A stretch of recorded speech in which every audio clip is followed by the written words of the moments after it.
A very good evening to you all. You're joining us on Prime TV News. I'm Dilani Jaitilaka. Let's have a look at the headlines first.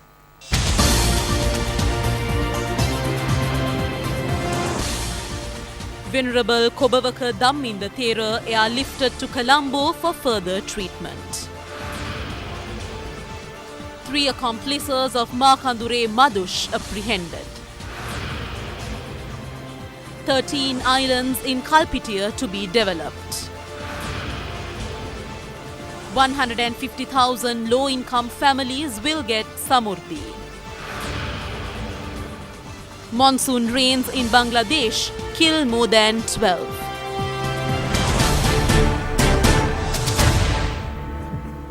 Now for news in detail.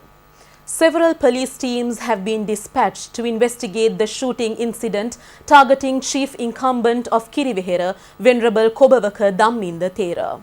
The Venerable Thera was airlifted to Colombo for further treatment. The chief incumbent and another monk of the Kirivihera were shot at last night. The 2 monks were admitted to the Hambantota General Hospital and Kobavaka Damminda Thera went under the knife according to the hospital sources. Venerable Damminda Thera was shot in the abdomen and the right leg and hand. The chief incumbent was airlifted by an Air Force helicopter. He has been voicing against illegal constructions in Khattaragama. 3 accomplices of underworld gang leader Makandure Madush have been arrested in Kadugannava. The 3 associates of the notorious underworld figure are considered to be part of a big drug trafficking nexus. They have also been accused for soliciting ransoms. A special police team dispatched by the Kandy police were able to apprehend the underworld figures. Police headquarters announced that they were arrested when they were hiding in a hotel in Kadugannava. Over 100,000 rupees in cash found in the possession of the suspects was also taken into custody. The arrested suspects have been identified as Ranavaka Arachige Rohan Sampath Ranavaka Pereira, Harsha Anura Deshapriya and Munasingha Arachige Harsha Pradeep.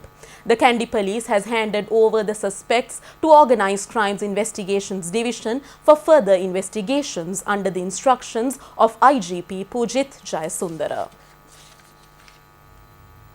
President Maithripala Sirisena has instructed the officials to submit the plan which was prepared to develop 13 islands in the Kalpitia to the cabinet. The president gave the instructions at a meeting held at the Madurankulia Mercy Education Centre. The President advised Chief Minister of the Waimba Province, Dharmasiri Dasanayaka, and Minister of Internal Affairs and Waimba Development, S.B. Navinna, to identify the development issues of the people living in Kalpitia and implement the envisaged plan in line with the priorities. The officials gathered at the meeting discussed about the future development activities prepared for the Kalpitia area and reviewed the ongoing projects. The President was educated about the plight of some farmers whose land has been acquired to the Wildlife Department. The President instructed the officials to allow space to the said farmers to continue their activities without a problem. The President also asked the officials to implement a program to promote dairy productions in Puttalam. President Sirisena instructed the officials to appoint a special committee to inquire about the livelihood problems in the area and submit a report in due course. The meeting was also attended by some Sri Lanka Podujana Peramuna representatives as well. They stated that they will support the Grama Shakti program.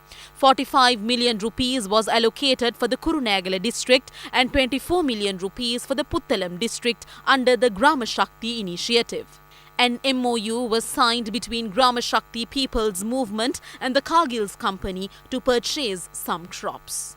President Sirisena engaged in an inspection tour at Talavila and Mohottuwarama villages after the meeting. The President also heeded to the grievances of the villagers. The Cabinet approval has been granted to provide Samurdhi subsidy to 150,000 low-income families in the country. 1.3 million families in the island currently receive Samurdhi benefit. It has been reported that the newly resettled people in the northern and eastern provinces and some low-income people in other provinces do not receive Samurdhi. Accordingly, the Samurdhi beneficiary will be given to the families under the recommendations of district secretaries and divisional secretaries.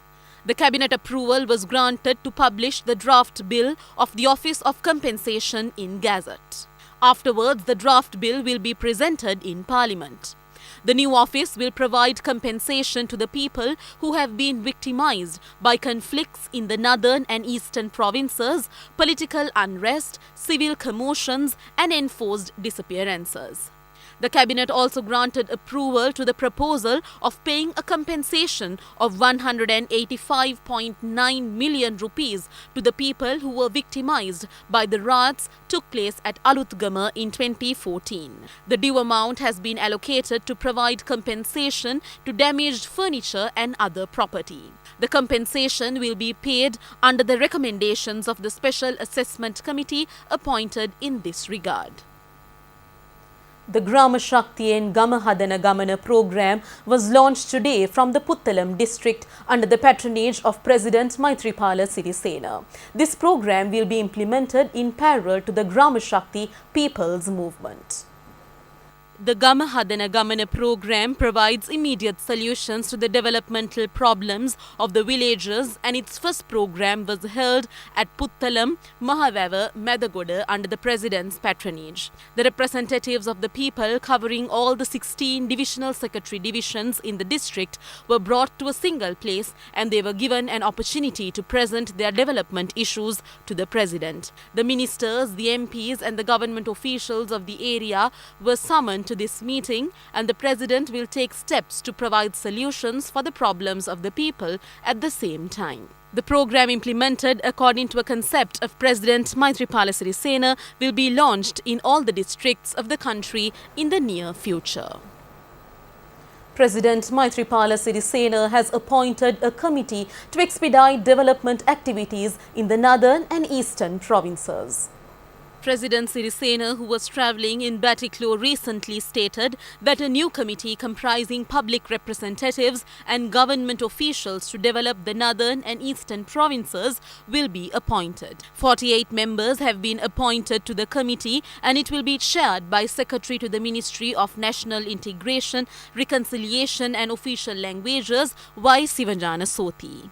The committee is expected to supervise the ongoing development activities in the northern and eastern provinces, maintaining them, identifying new development needs, etc. The committee will work hand in hand with the Provincial Council. 3 MOUs between Finland and Sri Lanka were signed. The MOUs were signed in parallel to the visit of the Deputy Minister of Economic Affairs and Employment of Finland. The 3 MOUs cover digitalization, health and education. Deputy Minister of Ministry of Health, Nutrition and Indigenous Medicine Faisal Qasim, Secretary to the Ministry of Education Sunil Hettiarachchi, Secretary to the Ministry of Telecommunications, Digital Infrastructure and Foreign Employment Vasanta Deshapriya signed the MOUs on behalf of Sri Lanka. The Finland government has pledged to support Sri Lanka's education sector. This was stated by Deputy Minister of Education of Finland, Petri Peltonen, who is undertaking a visit in Sri Lanka. The Deputy Minister of Education of Finland called on Minister of Education Akila Viraj Karyavasam. The two authorities discussed about education policy and future plans to be implemented in Sri Lanka.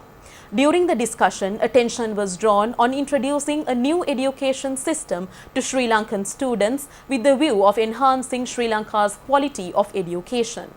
It is the very first time a Finland government is supporting the island nation's education sector. The visiting Deputy Minister expressed his pleasure over the support that his government will be able to extend to Sri Lanka. Minister Gayantha Karunatilaka says that a new program will be initiated to solve the land-related problems of the people from tomorrow. The minister said that ministry officials will visit the villages and identify their issues. The minister was speaking at the opening of the second stage of the electrification project of the Ramyagama housing scheme in Alpitia. The government has spent 1.2 million rupees for the project under the Vidulamulanka program.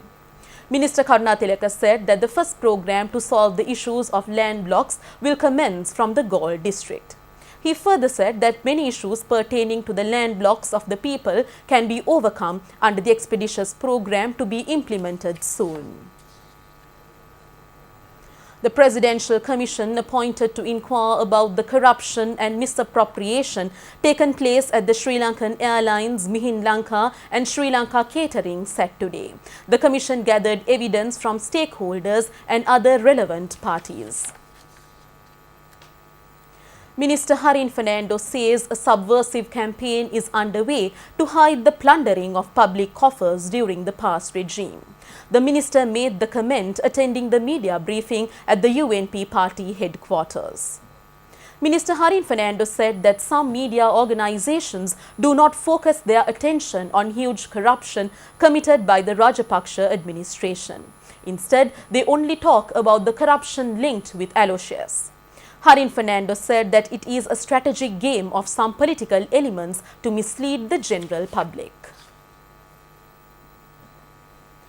Minister M.H.A. Halim states that a solution can be given to the postal workers who have staged a trade union action. He added that the solution can be reached in a week. Minister Halim made the comment at a media conference in Kandy. The minister said that he understood the problem of the postal workers. He requested the postal workers to report to duties terminating the trade union action. The minister also highlighted that discussions have also marked a progress. The Met Department announces that showers will occur at times in Sabaragamuwa and central provinces. Fairly heavy falls, about 50 millimeters, can be expected at some places in Sabaragamuwa and central provinces. Several spells of showers may occur in western, southern and northwestern provinces. Fairly strong gusty winds up to 40 to 50 kilometers per hour can be expected in North Central Province and in Puttalam, Monaragala and Hambantota districts. Light showers may occur in the sea areas extending from Puttalam to Matara via Colombo and Galle. Winds will be southwesterly in direction in the sea areas around the island and wind speed will be 35 to 45 kilometers per hour. Sea area extending from Puttalam to Kankasanture via Mana and in the sea area extending from Matara to Potuvil via Hambantota can be rough at times as the wind speed can increase up to 60 kilometers per hour at times. Other sea areas can be fairly rough at times as the wind speed can increase up to 50 kilometers per hour at times. Naval and fishing communities are requested to be vigilant in this regard. The customs officials attached to the Katunaika International Airport arrested a person who smuggled a stock of foreign cigarettes to Sri Lanka. The culprit has brought cigarettes from Dubai. According to the sources of the Customs Department, 57 cigarette cartons were seized with the suspect. The number of cigarettes exceeded 11,000. The market value of the cigarettes is around 560,000 rupees. Meanwhile, 4 Indian people were arrested by the airport police today for trafficking 34 foreign liquor bottles illegally. They have packed meticulously the foreign liquor in their baggage. The value of the seized liquor exceeds 200,000 rupees. The writ filed requesting to issue an interim order preventing the arrest of former Defence Secretary Gotabaya Rajapaksa, who has been alleged for misusing 90 million rupees belonging to the government. Gotabaya Rajapaksa has been accused of misusing the funds allocated for constructing D.A. Rajapaksa Memorial Museum. The funds belong to the Land Reclamation and Development Board. The writ requests to prevent the police acting against him under the Public Property Act. Attorney General's stance in this regard will be informed to the courts tomorrow. Meanwhile, parliamentarian Mahindananda Alutgamage has been accused for purchasing a housing unit from the Kinsey Road in Colombo at a cost of 7 million rupees using money earned illegally. A petition filed by the defendant to shift the case to another court was taken up before the Court of Appeal today. The petitioner urges not to take up the case against him before the High Court Judge Gihan Kulatunga, as he used to work as a member of the Presidential Commission to inquire corruption and fraud. That's all we have for you today. You can log on to www.itnnews.lk for more information. Have a pleasant week. Good night.